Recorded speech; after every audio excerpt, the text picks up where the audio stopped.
এক লুকোনো রাজপুত্র, এক ভেঙে পড়া রাজ্য, আর এক মহান রাজার উত্থান। এই গল্পই আমরা আজ পড়ব। Hello students, welcome to smart পাঠশালা। চলে এসেছি নতুন একটি ভিডিও নিয়ে। Class 8 English lesson 7 a king's টেল। এই গল্পের লাইন বাই লাইন বাংলা অনুবাদ আমরা আজ এই ভিডিওর মাধ্যমে পড়ব। তাহলে চলো সময় নষ্ট না করে ভিডিওটি আমরা শুরু করি। Class 8 English lesson 7 a king's tale. Let's start. King Arthur was a king of the Britons several hundred of years ago. মানে অনেক শতক বছর আগে ব্রিটেনের একজন রাজা ছিলেন যার নাম ছিল কিং আর্থার বা রাজা আর্থার। He was a very popular and brave king. সেই ছিলেন ভীষণ জনপ্রিয় এবং সাহসী রাজা। There are many legends about him. তাকে নিয়ে অনেক কিংবদন্তি গল্প রয়েছে। The following tale is an adaptation from the ancient Arthurian legends. এই যে প্যাসেজটা বা নিচের যে এই যে গল্পটা প্রাচীন আর্থারিয়ান কিংবদন্তি থেকে নেওয়া একটা কাহিনী। ঠিক আছে, চলো তাহলে দেখি এখানে কী বলছে। Let's read. Many hundred of years ago, মানে কয়েক শতক বছর আগে, England was ruled by a king called Uther Pendragon. মানে কয়েক শতক বছর আগে ইংল্যান্ডে রাজ করতো বা শাসন করতো রাজা Uther Pendragon. The king who was friend and protector to all his people. এক রাজা যে সকল প্রজার বন্ধু এবং রক্ষক ছিলেন। ওয়াজ ফেয়ার টু এভরিওয়ান, এবং সে সকলের প্রতি সমান ন্যায় বিচার বা ন্যায়পরায়ণ আচরণ করত। The people of Britain lived in peace and happiness. মানে ব্রিটেনের যে মানুষজন তারা খুব শান্তিতে এবং সুখে বাস করত। Tending their flocks and tilling their fields. তারা তাদের পশুপালন ও কৃষিকাজে ব্যস্ত ছিল। ঠিক আছে, এবার দেখি চলো এই পেজে কি বলছে।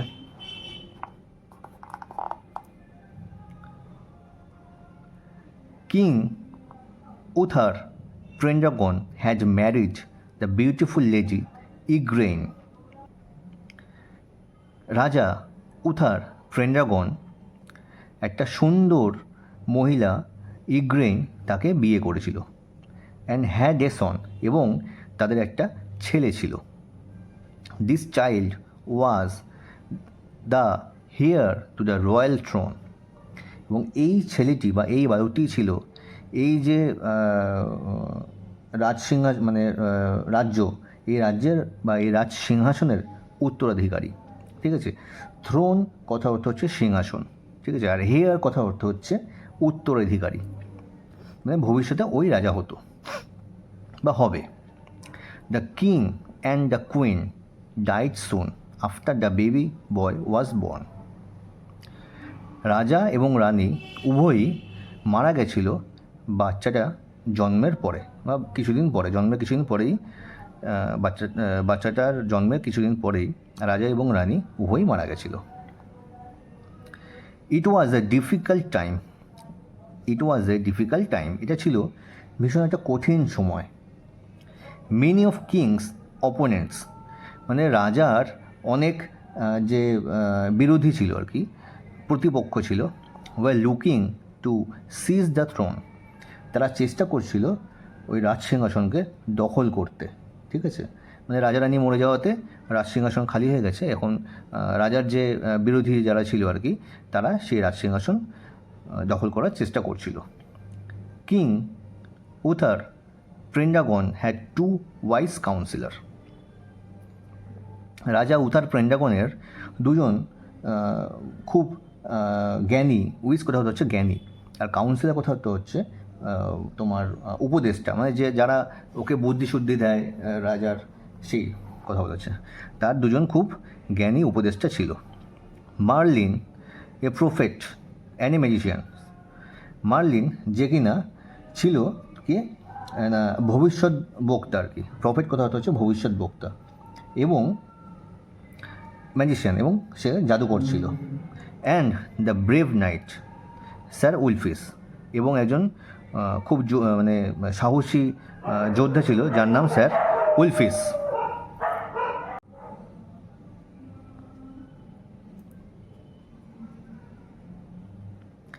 দে were greatly trusted by the royal family.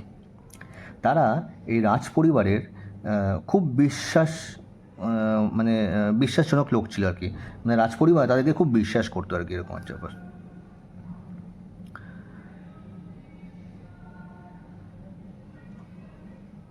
when the king and the queen were no more, যখন রাজা এবং রানী দুজনই মারা গেছিল আর কি, যেই সময় সেই সময় কথা বলা হচ্ছে, যখন তারা ছিল না এবং রাজা রানী কেউ যখন ছিল না, the two councillor meet sir Ector the trustworthy. তারা দুজন কী করলো, দেখা করলো স্যার একচরের সাথে, যে কিনা একজন ট্রাস্টওর্থি হতে হচ্ছে বিশ্বাসযোগ্য একজন তোমার প্রজা ছিল, সেখানে একজন বিশ্বাসযোগ্য প্রজা ছিল। তার সাথে দেখা করলো ওই দুজন কাউন্সিলর বা উপদেষ্টা on a cold and Windy mid night, মানে ঠান্ডা এবং ঝোড়ো মাঝরাতে একদিন ওই দুজন কাউন্সিলর বা উপদেষ্টা স্যার ইরিকের সাথে, যে কিনা ছিল একজন বিশ্বাসযোগ্য প্রজা, তার সাথে দেখা করলেন। They placed in his hands a baby wrapped in a scarlet cloak। Scarlet কথা হচ্ছে উজ্জ্বল লাল রং, আর ক্লক হচ্ছে চাদর, মানে উজ্জ্বল লাল রঙের চাদর মোড়ানো, র্যাপ কথা অর্থ হচ্ছে মোড়ানো, উজ্জ্বল লাল চাদর মোড়ানো একটা বাচ্চাকে তারা তার হাতে তুলে দিল। তার বলতে এখানে কিন্তু স্যার একচরের কথা বলা হচ্ছে। মার্লিন বলল, we order you and your wife, আমরা তোমাকে আদেশ করলাম এবং তোমার স্ত্রীকেও আদেশ করলাম, to bring up this child, এই বাচ্চাটাকে, as through he were your own son, মানে তোমরা এই বাচ্চাটাকে লালন পালন করো তোমার নিজের সন্তানের মতো করে। The boy is to be called Arthur, sir Ulfius says. Sir Ulfius বলল এই বাচ্চাটার নাম হবে Arthur. Sir Ector being a true knight, sir Ector ছিল একজন খুব সাহসী যোদ্ধা বা বীর যোদ্ধা। আস্ক নো কোশ্চেন্স, কোনো প্রশ্ন জিজ্ঞেস না করে, and promise to obey his late king's councillor, এবং তাকে কী করলো, যে মারা গেছে, তাদের যে রাজা মারা গেছে আর কি, তার যে উপদেষ্টা যে দুজন আছে তাদেরকে কোনো কথা না বলেই তার আদেশ মানার প্রতিশ্রুতি দিল। প্রমিস কথা হচ্ছে প্রতিশ্রুতি দিল তাদের কথা রাখার। As Merlin and sir Ulfius had feared, Merlin এবং স্যার উলফিস যেমন আশঙ্কা করেছিল, trouble broke out in Britain after the passing away of the king, মানে রাজা মারা যাওয়ার পরপরই তারা যে শঙ্কা করেছিল বা আশঙ্কা করেছিল, হ্যাঁ, ব্রিটেনে খুব মানে অশান্তি শুরু হয়ে যায়, রাজ্যে বিভিন্ন রকম সমস্যা শুরু করে। বারণ ওয়ার ফাইটিং অ্যামং দেমসেলভস, বারুন্স কথা হচ্ছে প্রভাবশালী কোনো ব্যক্তি বা জমিদার, মানে একটা রাজার তো অনেক জমিদার থাকে তার আন্ডারে, সেই জমিদাররা নিজেদের মধ্যে মারামারি শুরু করলো। And plotting to capture the thrown, এবং বিভিন্ন রকম ষড়যন্ত্র, প্লটিং কথা হচ্ছে ষড়যন্ত্র, বিভিন্ন রকম ষড়যন্ত্র করতে থাকলো ওই রাজ সিংহাসনকে দখল করার জন্য। Britain was in the grief of lawlessness, কী হলো ব্রিটেন, কী হলো না একদম আইন শৃঙ্খলা ব্রিটেনের ভেঙে পড়লো, অবনতি ঘটলো, ঠিক আছে। ললেসনেস কথা হচ্ছে অরাজকতা বা আইন শৃঙ্খলার অভাব। ট্রাভেলার্স ওয়ার রেগুলারলি রোবড, ট্রাভেলার্স মানে যে পথচারী ছিল আর কি, তারা নিয়মিতভাবে ডাকাতের সম্মুখীন হলো বা ডাকাতির শিকার হতে লাগলো। দ্য প্রিজেন্টস ওয়ার আনহ্যাপি, কৃষকরাও অসুখী হয়ে পড়েছিল। ঠিক আছে? তাহলে দেখো এই কিংস টেলের যে প্রথম যে পার্টটা আছে, আমরা এই পার্টটার লাইন বাই লাইন তোমাদেরকে বাংলা অনুবাদ করে বোঝালাম। তাহলে চলো আমরা এবার বোর্ডে চলে যাই, যেখানে এই লেসন 7-এর কিংস টেলের যে ফার্স্ট পার্ট, যেটা আমরা লাইন বাই লাইন বাংলা অনুবাদ করে পড়লাম, এটার যে ভিতরের যে ওয়ার্ডগুলো আছে, যেসব ওয়ার্ডের মিনিংস তোমরা জানো না, সেই মিনিংগুলো, সেই বাংলা মানেগুলো আমি তোমাদেরকে লিখে বলে দিচ্ছি, যাতে তোমাদের এই মানেগুলো জেনে তোমাদের যে ভোকাবুলারি স্টক আছে এটা কিন্তু আস্তে আস্তে বাড়বে। কারণ আমরা এই শব্দের মানে যদি না জানি তাহলে কিন্তু আমরা ভালো ইংরেজি শিখতে পারবো না। তাহলে ভালো ইংরেজি শেখার জন্য আমাদেরকে অবশ্যই ভালো ভোকাবুলারি জানতে হবে, ভালো ইংরেজির মানে জানতে হবে, ভালো শব্দের মানে জানতে হবে। তার জন্য কিন্তু প্রতিটা ওয়ার্ডের মানে আমাদেরকে জানতে হবে। তাই এই লেসনটার এই পার্টটার মধ্যে যেসব ওয়ার্ডগুলো আছে, যার মিনিং আমরা অনেকেই হয়তো জানি না, সেগুলো আমি তোমাদেরকে বোর্ডে করে দেখাচ্ছি। তাহলে চলো বোর্ডে যাওয়া যাক। তাহলে চলো আমরা বোর্ডে চলে এসেছি। লেসন 7 এ কিংস টেল, এই যে প্রথম যে পার্টটা আমরা পড়লাম, এই পার্টের যেসব ওয়ার্ডগুলো আছে, যেগুলোর মানে আমরা আজকে জানবো, সেগুলো আমি লিখে রেখেছি। চলো আমরা তাহলে এক এক করে তোমাদেরকে লিখে দেখাই। তোমরা কিন্তু অবশ্যই এগুলোকে মুখস্থ করে নেবে। প্রথমে দেখা আছে এনসিয়েন্ট। এনসিয়েন্ট কথা অর্থ হচ্ছে প্রাচীন। নেক্সট আছে দেখো লিজেন্ডস। লিজেন্ডস কথা অর্থ হচ্ছে কিংবদন্তি।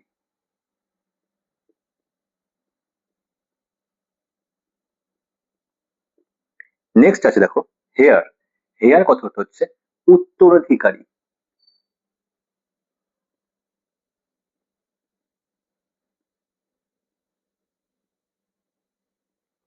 নেক্সট দেখো আছে থ্রন। থ্রন কথা অর্থ হচ্ছে সিংহাসন।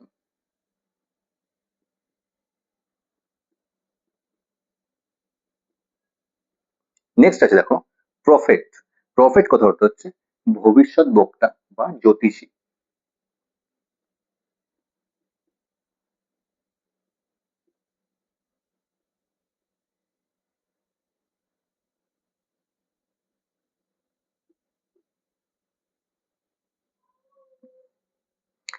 নেক্সট দেখো আছে উইশ। উইশ কথা অর্থ হচ্ছে জ্ঞানী।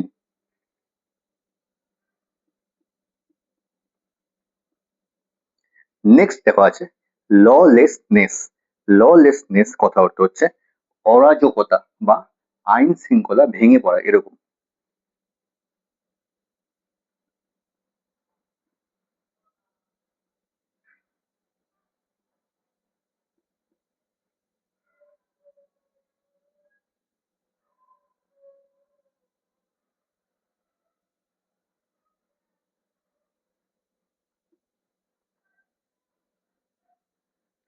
অরাজকতা বা আইন শৃঙ্খলার অভাব। নেক্সট আছে দেখো কাউন্সিলর। কাউন্সিলর কথা অর্থ হচ্ছে উপদেষ্টা।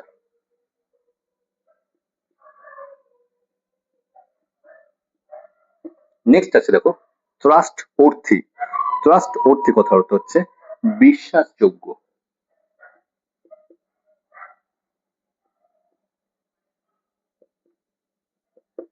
নেক্সট আছে দেখো স্কারলেট।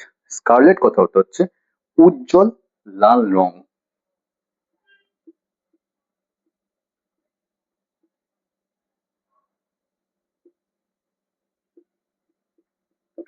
নেক্সট আছে দেখো ক্লর্ক। ক্লর্ক কথা অর্থ হচ্ছে চাদর। নেক্সট আছে দেখো নাইট। নাইট কথা অর্থ হচ্ছে যোদ্ধা। নেক্সট আছে দেখো ব্যারন্স। ব্যারন্স কথা অর্থ হচ্ছে জমিদার বা প্রভাবশালী ব্যক্তি।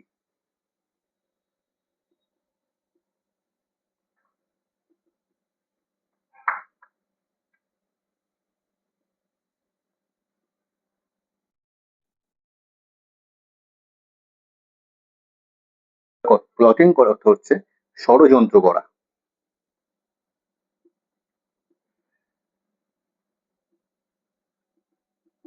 দেখো তোমরা কিন্তু পরপর সবগুলো দেখে নাও সুন্দর করে। পরপর আমি সব লিখে দিয়েছি। তাহলে এই কাজটার মাধ্যমে কিন্তু আমরা লেসন 7 দ্য কিংস টেলের ফার্স্ট পার্ট এটার কিন্তু আমরা করে ফেললাম। আমরা এর পরের ভিডিওতে এই গল্পের নেক্সট পার্টটা কিন্তু করব। তাহলে তোমাদের যদি এই ভিডিও দেখে কিছুটা উপকার হয়, ঠিক আছে, তোমরা যদি মনে করো যে তোমাদের কিছু সাহায্য হচ্ছে, কিছু হেল্প হচ্ছে, তাহলে কিন্তু আমার এই ভিডিওটাকে অবশ্যই লাইক করো, চ্যানেলটিকে সাবস্ক্রাইব করো, যাতে পরবর্তী আরো ভিডিও এরকম তোমরা দেখতে পারো। দেখা হচ্ছে নেক্সট ভিডিওতে।